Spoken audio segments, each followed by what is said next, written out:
Olá pessoal, tudo bem? Aqui é o professor John Allan e a gente vai continuar a nossa aula a respeito da retomada de conteúdo. Vamos embarcar então mais essa aula? Só para a gente relembrar um pouquinho aqui o que foi abordado na aula passada, o que nós estudamos, aquilo que nós relembramos dos conteúdos que foram estudados até o momento. Na aula passada, nós falamos sobre o geocentrismo. E o que é o geocentrismo? Vocês ainda lembram da aula passada para essa? O geocentrismo, basicamente, é a teoria onde diz que o planeta Terra está no centro do sistema solar e os demais planetas orbitam o planeta Terra, e inclusive o Sol orbita o planeta Terra. Nós também vimos a respeito do heliocentrismo. E o que o heliocentrismo nos diz? Vamos ver se vocês lembram. Tudo bem, vamos relembrar novamente esse ponto. O heliocentrismo é a teoria onde Copérnico diz que o centro do sistema solar não é a Terra, mas é sim o Sol, que está no centro do sistema solar e os demais planetas orbitam o Sol. Esse sistema do heliocentrismo, ele teve um avanço ali em suas pesquisas, só para vocês relembrarem que a gente comentou na aula passada lá. Ele teve um avanço em suas pesquisas, então Johannes Kepler, ele trouxe algumas mudanças. Ele também acreditava no heliocentrismo, como o Sol sendo o centro do sistema solar e os planetas orbitando o Sol. Porém, a diferença e a revolução que ele trouxe foi o quê? As suas 3 leis. E na aula passada, nós vimos 2 dessas leis. E qual que foi a diferença e essa revolução que ele trouxe nesse estudo? Copérnico falava que o Sol era o centro do sistema solar e os planetas faziam um movimento circular em torno do Sol. O sistema solar fazia, então, uma órbita circular. E Johannes Kepler, ele trouxe que o movimento dos planetas em torno do Sol é um movimento elíptico. E essa foi uma mudança que teve da teoria de Copérnico para de Johannes Kepler. Dentro disso, nós temos as 3 principais leis de Kepler, das quais, como eu falei, nós vimos 2. Que a primeira era qual? A lei das órbitas. E o que diz nessa lei das órbitas? Qual que é a importância dela? O que ela diz? Realmente, essa lei é muito importante pelo fato de que ela trouxe essa mudança, onde diz que o movimento planetário agora orbital não é mais circular, e sim elíptico. Se lembrem também que nós vimos os elementos da elipse, que ela tem o quê? 2 focos, existe um raio, uma distância, um semi-eixo maior, um semi-eixo menor ali nessa elipse. Então nós vimos a diferença da elipse para a circunferência. Nós comentamos um pouco sobre isso, inclusive o prof pediu para vocês realizarem aquela atividade onde vocês iam pegar ali 2 pregos, colocarem em uma madeira com uma distância entre os dois, pegar um barbante, um fio, amarrar uma ponta dos dois e colocar um lápis formando um triângulo e fazendo aquele movimento para fazer o desenho da elipse. Quem aqui conseguiu fazer essa atividade? Se você ainda não fez, eu indico novamente a dica do prof para iniciar a aula, a mesma dica da aula passada. Não deixe de fazer essa atividade, porque você vai conseguir entender melhor o que é esse movimento elíptico, o que é essa elipse e o porquê que eles comparam, então, o nosso sistema solar com órbitas circulares. E eu lembra que eu falei para vocês, né? Vocês lembram? Que a diferença disso é por conta da distância entre os focos, da excentricidade da elipse, o que faz o formato diferente da circunferência. E a nossa excentricidade da nossa elipse do sistema solar, das órbitas que os planetas fazem do nosso sistema solar, é diferente por quê? É semelhante, na realidade, a um círculo por quê? Mas é diferente de um círculo. Porque essa excentricidade ela é mínima, ela não é uma excentricidade tão grande, o que faz ser semelhante a uma circunferência. Então, essa é a primeira lei de Kepler, que fala a respeito das órbitas elípticas que os planetas realizam. Na segunda lei, o que nós vimos? Vamos recapitular lá. Nós vimos a lei das áreas, a varredura de áreas em intervalos de tempos iguais e áreas iguais, que os planetas eles varrem nessa área elíptica no mesmo intervalo de tempo. Nós vimos lá, né? Do ponto C ao ponto C', do ponto B ao ponto B'. existe uma área em um ΔT, em um intervalo de tempo. É a mesma varredura de áreas em tempos iguais e áreas iguais que os planetas realizam. Essa foi a segunda lei que nós vimos de Kepler. E agora que nós retomamos isso, que vocês conseguiram dar uma lembradinha a respeito de como foi, do que nós estudamos na aula passada, nós vamos dar continuidade na aula de hoje. Lembra que o prof falou lá no finalzinho da aula, você não pode perder a próxima aula. Por quê? Quais são os assuntos que nós vamos abordar hoje? O que nós vamos estar relembrando, né? O que a gente vai trazer lá na nossa memória, o que nós já estudamos. Hoje nós vamos ver então a terceira lei de Kepler. Na terceira lei de Kepler, que é a lei dos períodos, nós vamos ver ali a análise em relação aos períodos. Nós também vamos ver hoje o movimento de rotação, o movimento de translação. Vamos aprender um pouquinho sobre um eixo de inclinação que a Terra tem em relação ao plano orbital. Nós vamos entender o que isso influencia nas estações do ano. Então, o que o prof falou lá na última aula? Que nós veríamos esses tópicos na aula de hoje. Inclusive, também vamos ter ali 3 exercíciozinhos que são simples para vocês realmente relembrarem. São exercícios que nós já fizemos lá nas nossas aulas atrás. Não são exatamente os mesmos exercícios. São alguns exercícios semelhantes que o prof selecionou ali para trabalhar com vocês, para realmente vocês saírem dessa aula lembrando de tudo e ter na sua memória bem fresquinho os conteúdos que nós estudamos. Então, nós vamos fazer agora essa aula e eu espero que vocês estejam animados, porque como eu sempre falo para vocês, embarcar no caminho da ciência é o melhor caminho que tem. Então, vamos nessa para essa aula. A terceira lei de Kepler. Lei dos períodos. Vamos ler aqui para vocês entenderem, eu vou mostrar a imagem e a gente vai conversar um pouquinho para vocês conseguirem relembrar o que nós já vimos sobre essa lei. Lei dos períodos. Mostra o período dos planetas em função das órbitas planetárias. Então, nisso, nós temos o quê? Que o quadrado do período T é dividido pelo cubo de seu raio médio entre o corpo celeste e o Sol. É igual a uma constante K. Meu Deus, professor, o que você está falando? Professor, você lendo isso daí eu não lembro de nada, eu só lembro que tinha uma equação. É exatamente essa equação que o professor está lendo para vocês aqui, o prof está lendo isso. Nós vamos ver no próximo slide essa equação para vocês relembrarem como que é. Mas o que é importante vocês entenderem? Olha aqui para essa imagem agora, que o professor vai mostrar alguns pontos importantes. Esse A que está marcado em vermelho vai ser o nosso semi-eixo maior, que nós vamos chamar de R na equação, que é o nosso raio maior da elipse. Lembrando que aqui, ó, esse lado, nós temos o Sol em um dos focos da elipse. Nós temos aqui o meio da elipse, que é o centro, que é a excentricidade da elipse, né? E o que nós temos desse lado aqui, onde tem esse foco, esse primeiro foco onde está o Sol? Esse é o raio menor. Então, para a terceira lei de Kepler, nós utilizaremos no cálculo esse A que está em vermelho, que na equação é o raio maior, ou o semi-eixo maior, como eu li aqui para vocês. E o que nós vamos descobrir com essa equação? É justamente como fala no título dela, no título dessa lei. Nós vamos descobrir o período T. Professor, mas o que é esse período? O período, ele vai ser, imagine que nós temos um planeta aqui, ó, bem aqui nesse pontinho A, que é o ponto mais distante do Sol, que é o ponto, vamos ver se vocês lembram como que é o nome desse ponto. O ponto mais distante do Sol é isso mesmo, o ponto de afélio. No ponto afélio, ele vai começar a fazer a volta. Imagina isso, que o planeta está começando lá a fazer a volta, e ele veio, passou aqui perto do Sol, no ponto de... Isso aí, periélio, que é o ponto mais próximo do Sol. E ele continua até fazer uma volta completa. Essa volta completa que o planeta vai realizar orbitando o Sol é o período. E é o T da equação. Então nós vamos agora entender um pouquinho mais de algumas coisas e relembrar.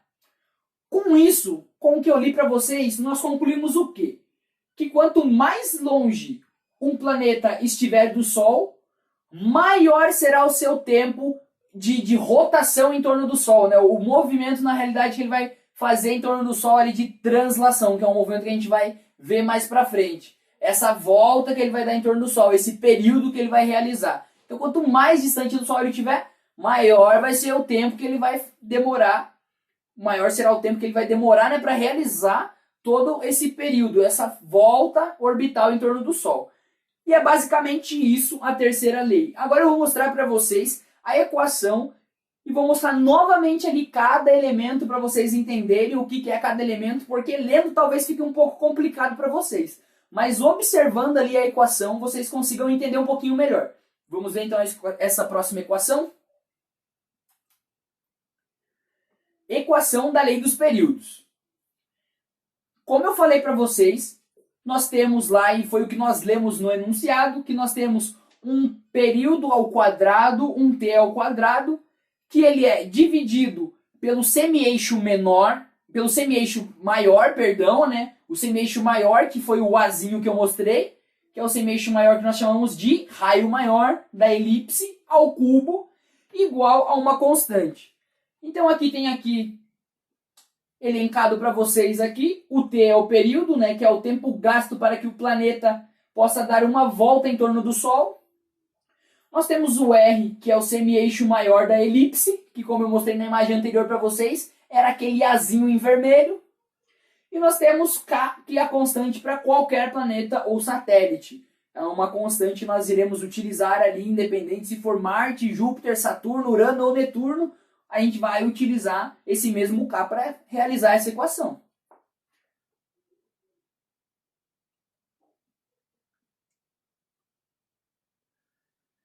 Movimento de rotação. Agora que nós vimos a terceira lei de Kepler, eu quero falar para vocês agora um pouquinho a respeito do movimento de rotação. O movimento de rotação é o movimento que a Terra realiza em torno dela mesma, em seu próprio eixo. Observe aqui nessa imagem.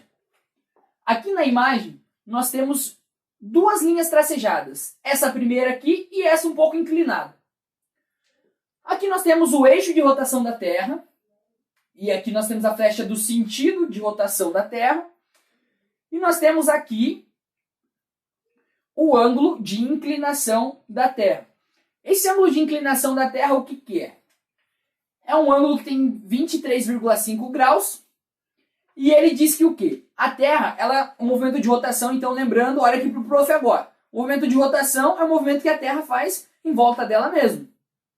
Se ela faz em volta dela mesma, o prof vai... Olha para o prof, imagina que o prof agora é o planeta. Sou o planeta Terra agora. Eu vou fazer um movimento de rotação.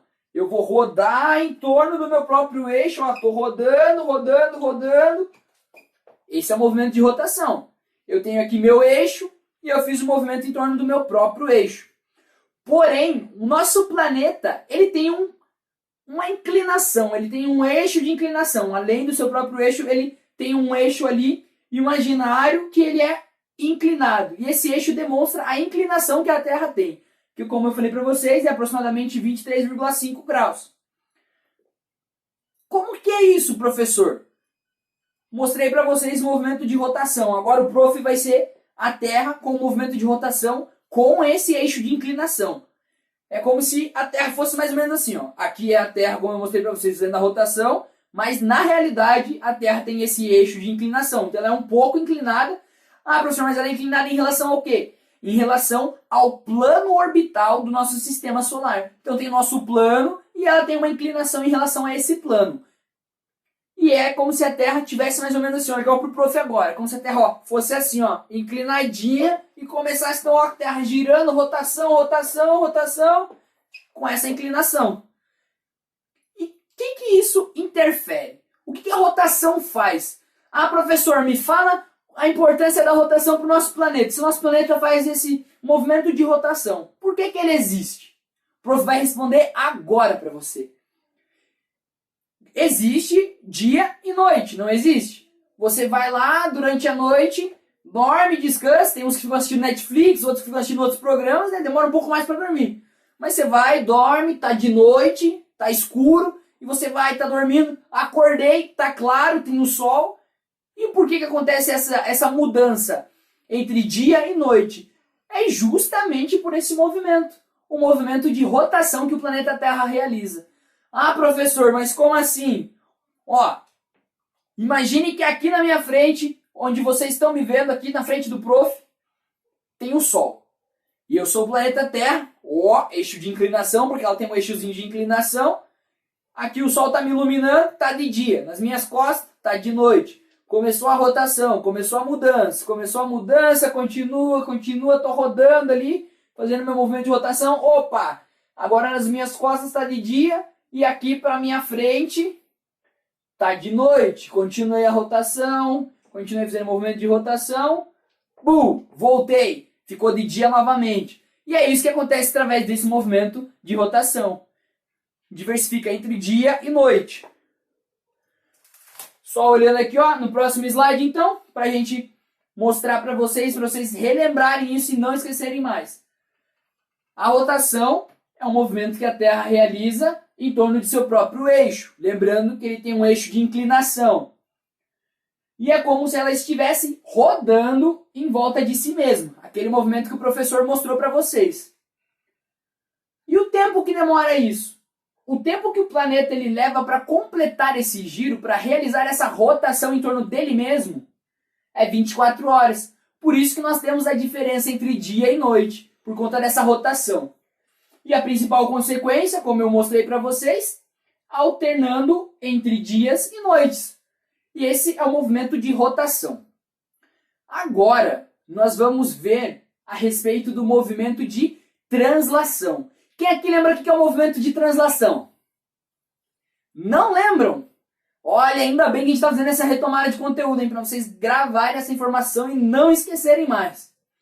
Ah, professor, por que é interessante aprender isso? Onde que eu vou usar isso na minha vida? Ué, você não dorme durante a noite, não acorda durante o dia? Então, agora você sabe o porquê que tem o dia e a noite. Ah, professor, mas eu não gosto. Mas é interessante aprender isso. Por quê? Como eu sempre falo para vocês têm que pesquisar, questionar, buscar o conhecimento. E isso não vai fazer de você melhor do que uma outra pessoa que não adquiriu um conhecimento ou não tem um conhecimento. Mas vai fazer de você um transmissor de conhecimento, porque você pode ensinar isso para alguém que não sabe. Por isso a gente vai ver agora e relembrar o movimento de translação.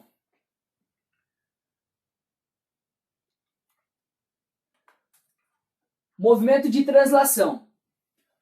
O movimento de translação é um movimento que a Terra realiza em torno do Sol, sendo que ele demora 365 dias, 4 horas e alguns minutos aproximadamente. É o tempo que ele demora para fazer o que então? A volta completa. Olha aqui na imagem para o prof mostrar para vocês.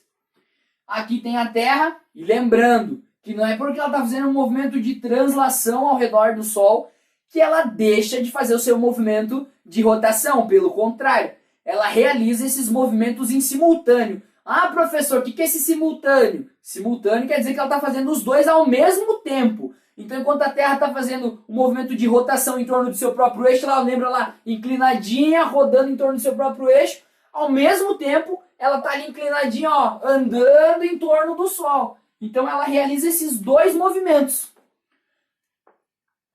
E demora 365 dias, que é um ano. Então, um ano, que é o tempo que ela demora para fazer esse movimento de translação. Aqui, como vocês veem na imagem, temos aqui as setas representando o movimento que o Sol está fazendo de translação, o que a Terra está fazendo em volta do Sol, o movimento da Terra. E nós temos aqui também, se vocês observarem, ó, tem essa setinha aqui vermelhinha e um outro eixo.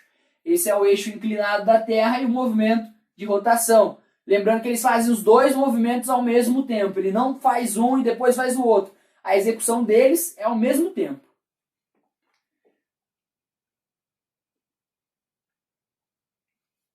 E agora? O prof falou para vocês que ia falar sobre as estações do ano. Quantas estações nós temos? Ó, a imagem está aqui para ajudar. Vamos lá. Primavera, verão, outono e inverno. 4 estações diferentes. Como que acontecem essas estações? Por que existe essa mudança de estação? Alguém que em algum momento já se perguntou, se questionou sobre isso? Nunca se questionaram, nunca tentaram entender por que está frio aqui no sul, por que está frio aqui, né, em Curitiba, e por que está calor agora, sei lá em Nova York, lá, tudo bem que você não pode viajar agora para lá por causa dessa pandemia, ou você não pode ir, né, para um outro lugar mais quente, mas por que enquanto pro hemisfério sul tá frio, no hemisfério norte tá calor e vice-versa? Por que existe essa diferença? Por que existem as estações do ano? Por que acontece essa mudança de uma estação para outra? Isso acontece por quê? As estações do ano, elas acontecem por causa da inclinação do eixo terrestre em relação ao plano da órbita elíptica. Meu Deus, professor, por isso que você falou do eixo de inclinação da Terra. Exatamente. O eixo de inclinação que a Terra tem em relação ao Sol, ó, vou voltar na imagem anterior ali para vocês. A imagem anterior aqui, ó. Nessa imagem nós temos o quê? Um movimento de rotação, esse vermelhinho, e ao mesmo tempo um movimento de translação. O que acontece? Devido a esse ângulo de inclinação que a Terra tem, ela está ali com seu ângulo de inclinação e vai fazer um movimento ali de translação em volta do Sol. De acordo com o movimento de translação e por conta desse eixo de inclinação e o movimento de rotação, então são 3 movimentos ali que ela vai fazer, ela começa então a girar e a incidência ali com o Sol, por conta desse eixo de inclinação, é diferente. E isso vai causar então a diferença entre as estações do ano. Lembrando que nós demoramos 1 ano para fazer toda essa volta. O círculo não, né? A elipse completa em torno do Sol. E nós temos ali então um movimento de translação em 1 ano. E é o período que ali vai mudando a posição do planeta Terra e esse eixo de inclinação vai mudando também. Então ele está aqui, tem o eixo de inclinação, ele vai girando, ele vai girar para cá, ó, ele vai girar para cá, vai girar, ó, tá vendo minha mão? Esse movimento que minha mão tá fazendo, ó, tá mudando a posição dela em relação ao Sol. Imagina que o Sol tá aqui e ele tá aqui com esse eixo de inclinação, tá tendo a incidência aqui, ele começa a girar, ó, começa a girar, tem um ângulo de inclinação e vai fazendo o movimento de translação completo e devido a esse eixo de inclinação, que é de 23,5 graus, em relação ao plano da órbita dos planetas. Então os planetas estão orbitando o Sol ali e existe um plano. É como se o Sol estivesse aqui e tem um plano. Imagina ali o Sol e os planetas orbitando todos ao redor, formando todos um plano em relação ao Sol. E de repente esse ângulo de inclinação ele não está no mesmo ângulo ali, mas ele está inclinadinho, ele está com um pouquinho mais inclinado assim, ó, em relação ao Sol. E por conta disso, esse movimento, por conta do eixo de inclinação e movimento ali de translação, acontece essa mudança entre as estações do ano. Agora algo interessante que o prof quer falar. Lembra aqui, ó, que nós lemos aqui, ó, na terceira lei de Kepler.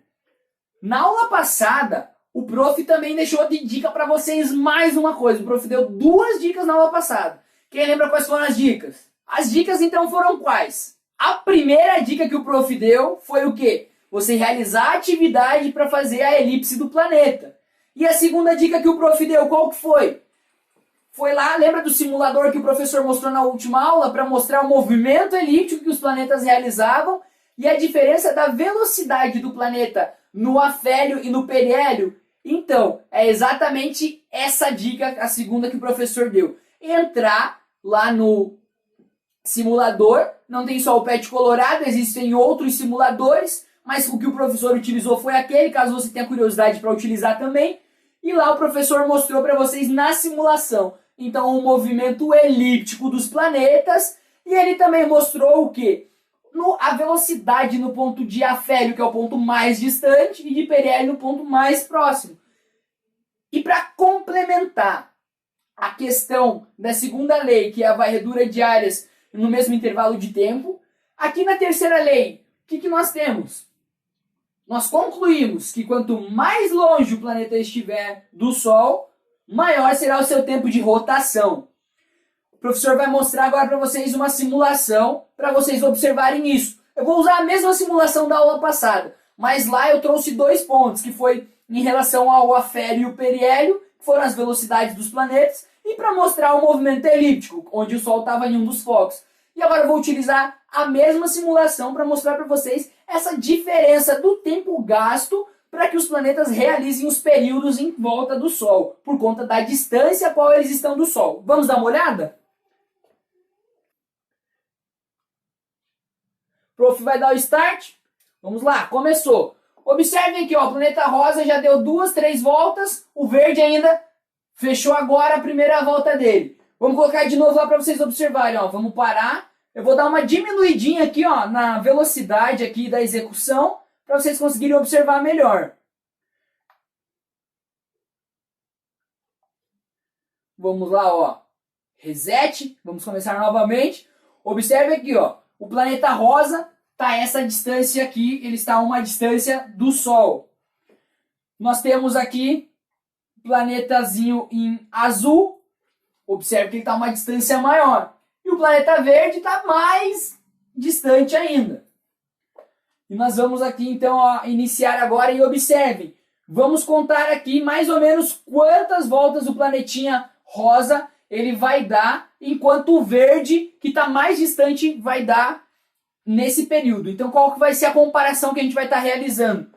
Qual que vai ser a razão que a gente vai fazer? A razão vai ser quantas vezes mais rápido o planeta rosa realiza o movimento ali de translação em torno do Sol, o período completo, e a razão vai ser entre o planeta verde, o tempo que ele vai demorar ali para realizar esse movimento. Vamos analisar juntos aqui agora. O prof vai soltar aqui. Ó, iniciou. 1 volta, 2 no rosa, 3, 4, 5, 6, 6 voltas. Enquanto o planeta rosa ele fez 6 voltas completas aqui na órbita elíptica dele em torno do Sol, o planeta verde realizou 1 volta completa. Então, enquanto o planeta rosa realiza 4 períodos completos, ele realiza ali a volta dos períodos completos em torno do Sol, nós temos que o planeta em verde realizou apenas 1 volta, um período completo. E essa simulação nos mostra ali o que nós vimos na terceira lei de Kepler, que quanto mais distante o planeta está do Sol, mais tempo ele vai demorar para realizar o período completo. Então o prof trouxe aqui a simulaçãozinha para vocês darem uma olhada novamente. E lembre, vocês podem entrar ali nesse simulador, vocês podem dar uma brincada, ó, alterar a quantidade de corpos ali, né, dos astros. Aqui no caso temos 4, 3 planetas e o Sol. Você pode alterar a massa deles, a posição, né, no eixo X e em relação ao eixo Y. Vocês podem alterar a velocidade, né, quais são as velocidades em relação aos movimentos. E nós podemos então observar aqui através dessa simulação a terceira lei de Kepler que nós vimos agora. O professor quis trazer agora aqui, depois de falar sobre as estações do ano, trouxe agora essa simulação para vocês darem uma olhada e lembrarem que vocês têm ferramentas que estão ao alcance de vocês, que vocês podem estar aprendendo de uma forma mais qualificada, digamos assim, né? Vocês podem estar aprendendo mais coisas se vocês pesquisarem, buscarem, e é o que o professor sempre fala para vocês. Vocês têm que embarcar no caminho da ciência e começar a caminhar em direção às pesquisas e descobrir ali fontes que são boas para vocês estudarem, fontes confiáveis. E esse simulador aqui do PET Colorado é um simulador gratuito, você entra lá, tem outras simulações que você pode estar aprendendo também, reforçando o que nós já aprendemos até agora. Vamos voltar para a apresentação? Vamos lá! Voltando para a nossa apresentação de retomada de conteúdo. Nós falamos, então, até o momento, recapitulando lá. Lei dos períodos, terceira lei de Kepler. Aqui a equação da lei dos períodos. O período ao quadrado vai ser dividido pelo semi-eixo maior da elipse, né, o r ao cubo, igual a constante k.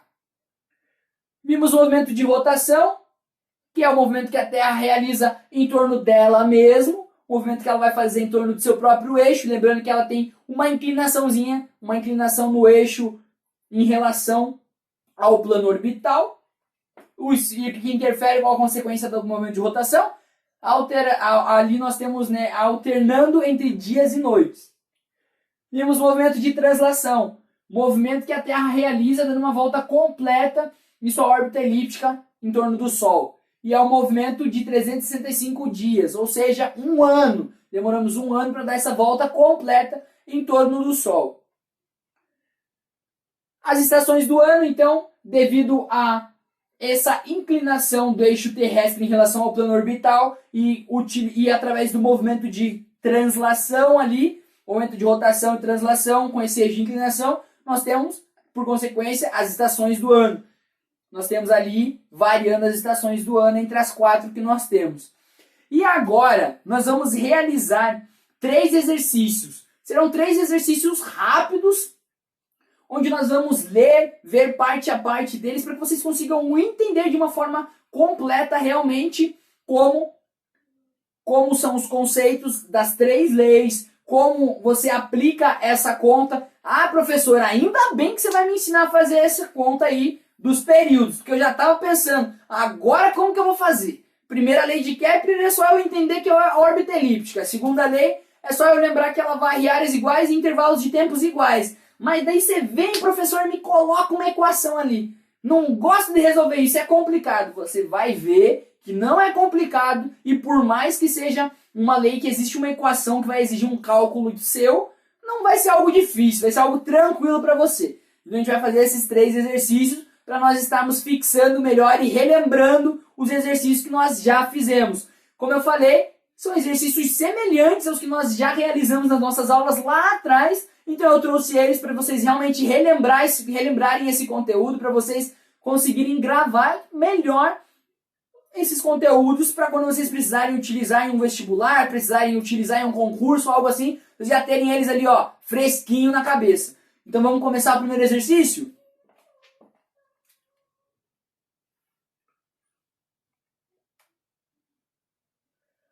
Vamos lá.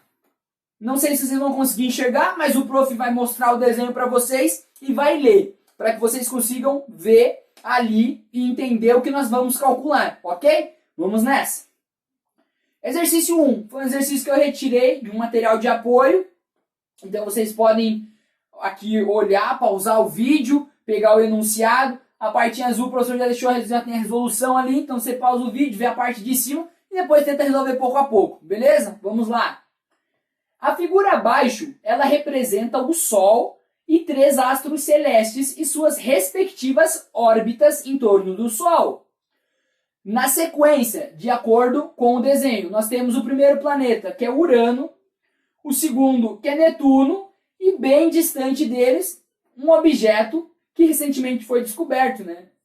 Que o nome desse objeto aqui, segundo o exercício, é 1996 TL66I. Então nós temos esse objeto, eu vou chamar de objeto A, para ficar mais fácil aqui, né, para vocês entenderem, para não complicar as coisas também. Tem que ficar falando um nome gigante desse. Então o prof vai chamar de objeto A. Vamos lá? O que nós temos então? O exercício nos deu que nós temos o Sol aqui, em um dos focos da nossa elipse, lembrem sempre disso.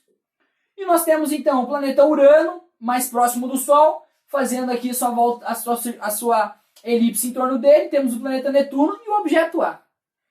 Beleza. Tendo isso agora, o que eu faço, professor, sabendo essas informações? Agora, sabendo essas informações, nós vamos continuar o exercício. O que ele nos pede? Classifique as afirmações a seguir em verdadeiras ou falsas e justifique. Meu Deus, professor, por que eu tenho que justificar? Para realmente ali mostrar o que você conseguiu entender, para mostrar um pouquinho do que você aprendeu. Ah, professor, mas se eu não lembrar de tudo, eu vou estar errado. Não, você não vai estar errado, mas você precisa justificar a sua pergunta, a sua resposta nessa pergunta, para a gente conseguir entender ali um pouquinho. Mas nessa a gente vai justificar junto, então fica tranquilo, que através dessa justificativa você vai lembrar o porquê nós utilizamos ela e você jamais vai esquecer ela. Não vai esquecer quando for realizar a prova ou quando for realizar lá os seus concursos. Então vamos prestar atenção.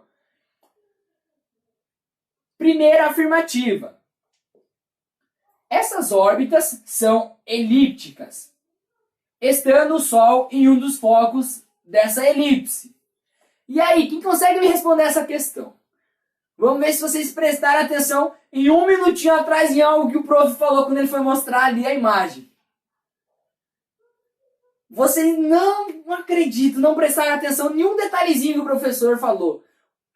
Qual foi o detalhe quando o prof estava explicando aqui a respeito da imagem? O que o prof falou? Ó, nós temos aqui, ó, 3 planetas em órbitas elípticas, onde nós temos o Sol em um dos focos. O prof tinha acabado de afirmar isso. Olha só, hein? Se tivesse prestado um pouquinho mais de atenção, eu tinha conseguido pegar essa dica no meio da explicação do exercício. Então, nós temos que essa primeira afirmativa ela é verdadeira. E por que ela é verdadeira? Quem aqui lembra? Por que ela é verdadeira? Ah, professor, é verdadeira porque você me disse que é verdadeira. Não, não é bem assim. Ela é verdadeira por um motivo. E qual é esse motivo? Alguém lembra? Exatamente isso. A primeira lei de Kepler. O que a primeira lei de Kepler descreve? Na aula passada nós estudamos sobre isso um pouco. A primeira lei de Kepler fala que os planetas eles descrevem órbitas elípticas em torno do Sol, tendo o Sol em um de seus focos. Então, um dos focos da elipse é o Sol, o que torna essa afirmativa verdadeira. Então, ó, agora o professor vai ler a segunda afirmativa e presta atenção, talvez surja uma dica aí para você no meio dessa afirmativa. Os 3 astros representados executam um movimento uniforme em torno do Sol, cada um com uma velocidade diferente dos outros. E aí? E essa pergunta aqui, essa afirmativa, verdadeira ou falsa? Vamos ver se vocês estão prestando atenção. Vou ler de novo. Os 3 astros representados, eles executam movimentos uniformes em torno do Sol, cada um com um valor de velocidade diferente um dos outros. E aí, essa afirmativa é verdadeira ou não? Vocês não lembraram da aula passada. Vamos recapitular o que a gente falou na aula passada. Essa é uma afirmativa falsa, dessa vez vocês não acertaram, mas por quê? Porque vocês não prestaram atenção em um detalhezinho. O prof até leu 2 vezes para ver se vocês conseguiam pegar esse detalhe. Mas vamos mostrar qual que é esse detalhe. Calma, fica tranquilo, não tem problema em não ter prestado atenção no detalhezinho. Ou não ter percebido, mesmo prestando atenção. O importante é que vocês entendam agora nessa retomada de conteúdo esses detalhes. Vamos lá.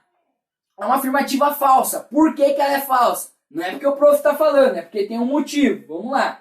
O movimento dos astros em torno do Sol, ele não é uniforme, pois ele se move mais rapidamente quando está próximo ao Sol, no ponto de quê? Qual ponto que é esse? O prof falou lá atrás também na apresentação aqui, na aula. Qual que foi?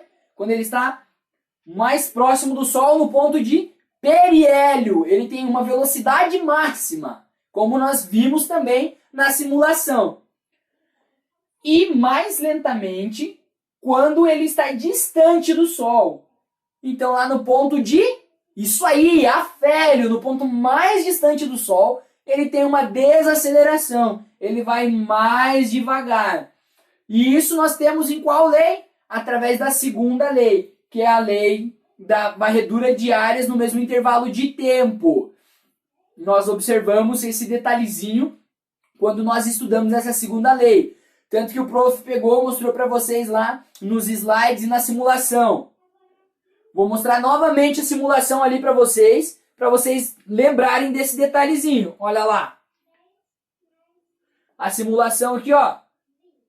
Se atente aqui no ponto de periélio e no ponto de afélio. Olha lá a velocidade do planeta, a diferença. Planetinha rosa, ó, veio mais rápido, foi mais devagar.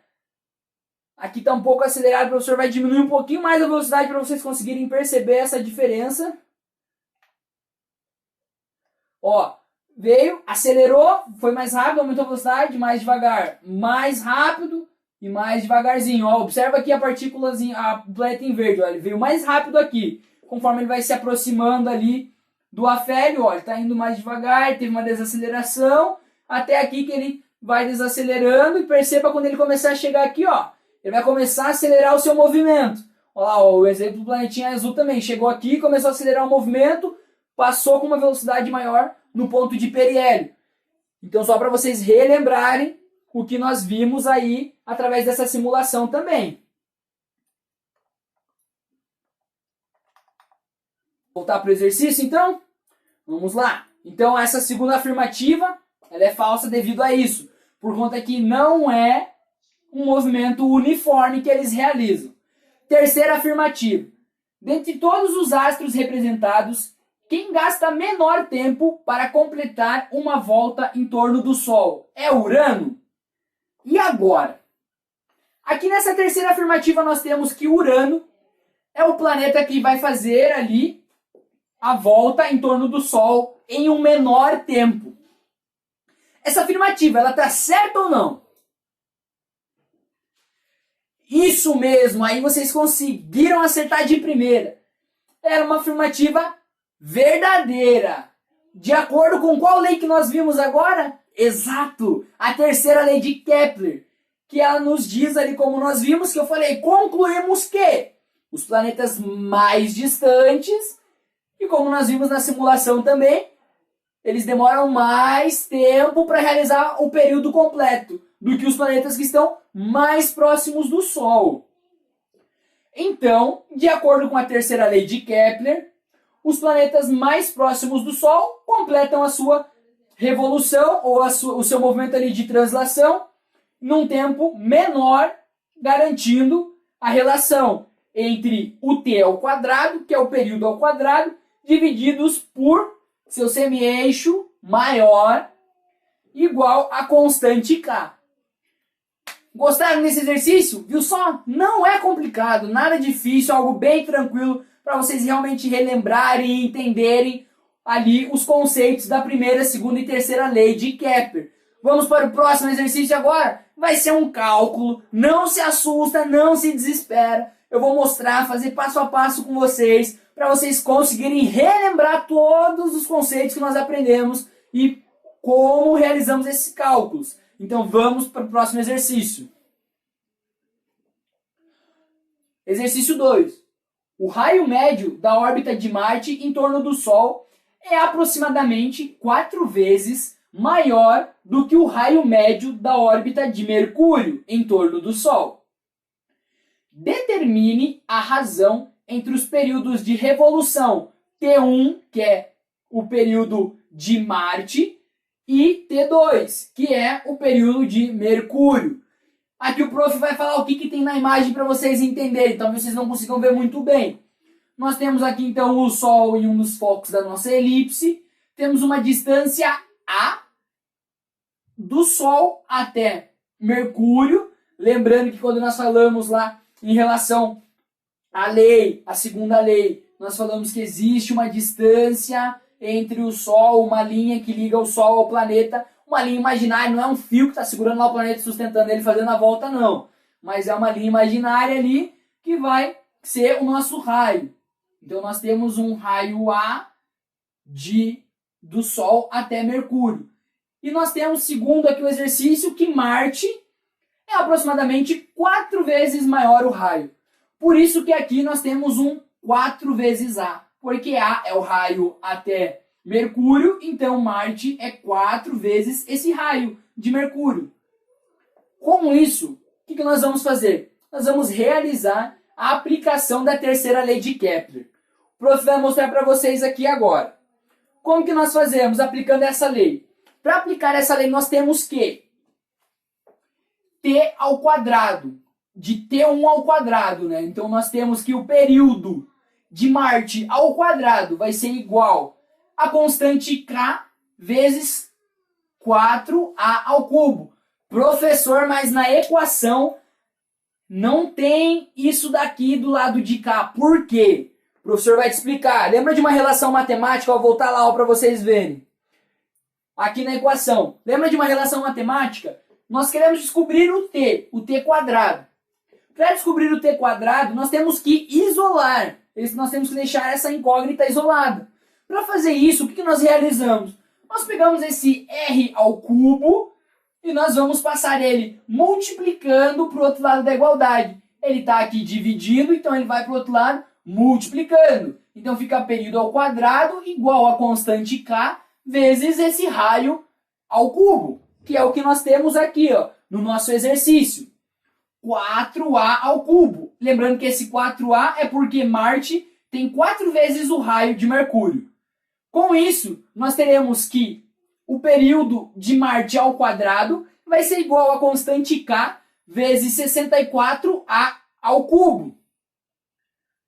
Guarda essa informação. período de Marte, 64 Ka ao cubo. Agora para o período de Mercúrio. Para o período de Mercúrio a gente vai fazer o processo idêntico. Nós temos o período ao quadrado de Mercúrio, que vai ser igual a K vezes o raio ao cubo, o A ao cubo. Com isso, nós temos que K vezes A ao cubo, nós temos o período ao quadrado de Mercúrio igual a Ka ao cubo. E agora, com essas duas informações, o que nós vamos fazer? Nós iremos fazer uma razão entre esse período realizado por Marte e Mercúrio. Nós iremos, então, dividir o primeiro resultado, que é 64A ao cubo, por Ka ao cubo, que é o resultado 2 do período de Mercúrio.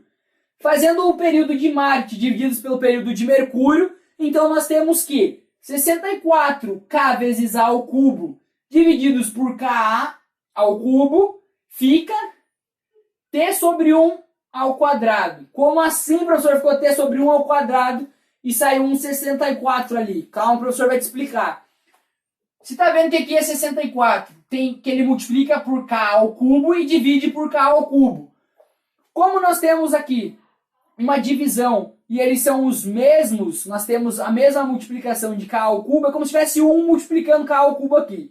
A gente vai cortar o K ao cubo de cima da nossa divisão e de baixo. Com isso, a gente vai ter só o 64. Professor, mas ali no seu slide você tem que o período 1 dividido pelo período 2, ou seja, o período de Marte dividido pelo período de Mercúrio, ele está os dois elevado ao quadrado. Por quê? Porque essa também é uma outra regrinha que nós estudamos, vocês estudaram lá em matemática lá atrás, da divisão. Por quê? Nós temos aqui um denominador dividindo ao quadrado e nós temos o numerador ao quadrado. Com isso, o que nós fazemos? Se nós temos um exemplo disso para vocês lembrarem que vocês vêm na matemática. Se nós temos A elevado ao quadrado divididos por B ao quadrado, nós podemos escrever essa divisão como sendo A divididos por B, ambos os termos elevado ao quadrado. E foi exatamente isso que nós fizemos aqui. Então nós temos o período de Marte divididos pelo período de Mercúrio ao quadrado igual a 64. Professor, nós queremos saber apenas o período, não o período ao quadrado. Por isso, nós passamos esse elevado a 2 dos períodos como raiz para o outro lado da igualdade. E a raiz de 64 é exatamente 8. Logo, nós concluímos o exercício falando que o período de Marte em relação a Mercúrio é 8 vezes maior. E por que isso? Porque nós vimos lá na terceira lei de Kepler que quanto mais distante do Sol tiver o planeta, maior será o tempo para ele realizar um período completo. Então, para nós relembrarmos aqui os conteúdos vistos na aula de hoje, nós temos a terceira lei de Kepler, movimento de rotação da Terra, movimento de translação, estações do ano, o eixo de inclinação da Terra, e falamos um pouquinho ali para relembrar a respeito do heliocentrismo, que está dentro das 3 leis de Kepler. Eu espero que vocês tenham gostado da aula. Esses foram os conteúdos abordados na aula de hoje. Não esqueçam de buscar, de pesquisar, de estar indo atrás, porque como eu sempre falo para vocês, vocês devem embarcar no caminho da ciência. E por isso, tem algumas referências aqui, caso vocês queiram estar dando uma pesquisada e buscando algo a mais para o conhecimento de vocês. Eu espero vocês então na próxima aula. Lembrando que não deu tempo de fazermos o exercício 3, por isso nós vamos realizar esse exercício em uma próxima aula. Na próxima aula nós abriremos então ela realizando o terceiro exercício e tirando as dúvidas que vocês tiveram dessa aula. Então tragam suas dúvidas, seus questionamentos e embarquem no caminho da ciência. Nos vemos na próxima aula. Até mais!